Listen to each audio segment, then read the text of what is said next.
I'm chronicling the history of Pokemon cards by collecting them and putting them in a binder. Collecting them all is a nearly impossible goal, but the first step is to know what you're looking for. Welcome to Check the Box. This is a series where I'm going through every single English Pokemon card ever made, one Pokemon at a time, in mostly chronological order. It's the second video, and of course second in the Pokedex is Ivysaur. Before we start, there are a few house rules for how I'm setting up my binders. These are personal choices, so I'll do my best to cover any other information that would be useful if you're using this as a resource for your collection. Let's get to it. Of course, we have to kick things off with the base set. Sadly, I don't have the first edition printing in my collection, which has the first edition stamp on the left side.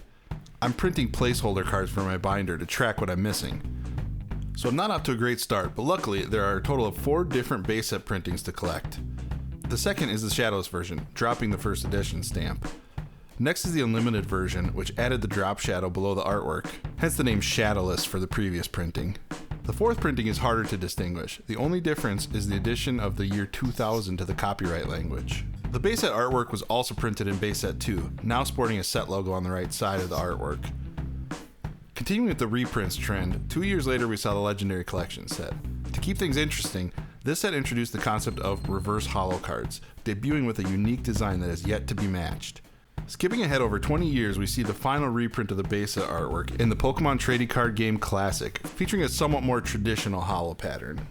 Rewind back to 2000 where we see Gym Challenge featuring Erica's Bulbasaur. The gym sets also had a first edition and an unlimited print. The next year, a special set called Southern Islands was released. There were only 18 cards in this set, so congrats to Ivysaur for making the cut. Expedition base set saw an overhaul of the card design, which included an e-reader barcode. This allowed you to swipe your cards into your Game Boy Advance, which I'm guessing contributed to plenty of edgeware in the time since. From here on out, all main sets included reverse holo printings of standard cards. The last printing in the Wizards of the Coast era was actually in the Best of Game promos, which had an alternate printing sporting a winner stamp. The first Ivysaur appearance in the Nintendo era was in the Fire Red Leaf Green set. This set has really great artwork and features a new take on the reverse holo cards. Ivysaur's next 2 cards came from the Pop Series sets, appearing in both Pop Series 2 and Pop Series 3. These were small side sets released in the early 2000s. 2006 saw the release of Crystal Guardians.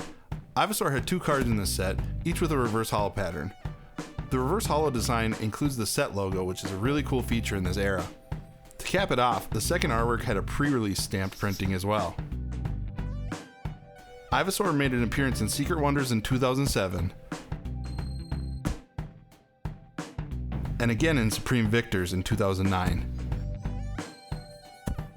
As we move through Dark Explorers in 2012, I'm realizing the second page of my binder is not off to a great start.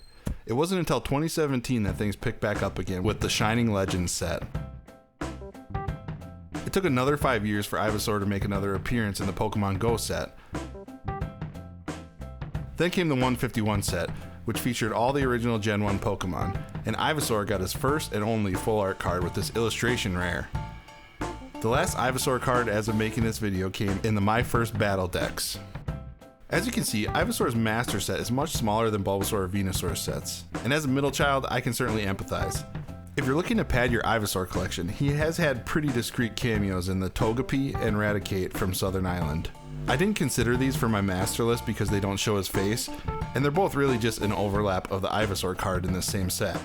Ivysaur also makes a mostly hidden appearance in the Gardenia's Vigor illustration rare from Crown Zenith.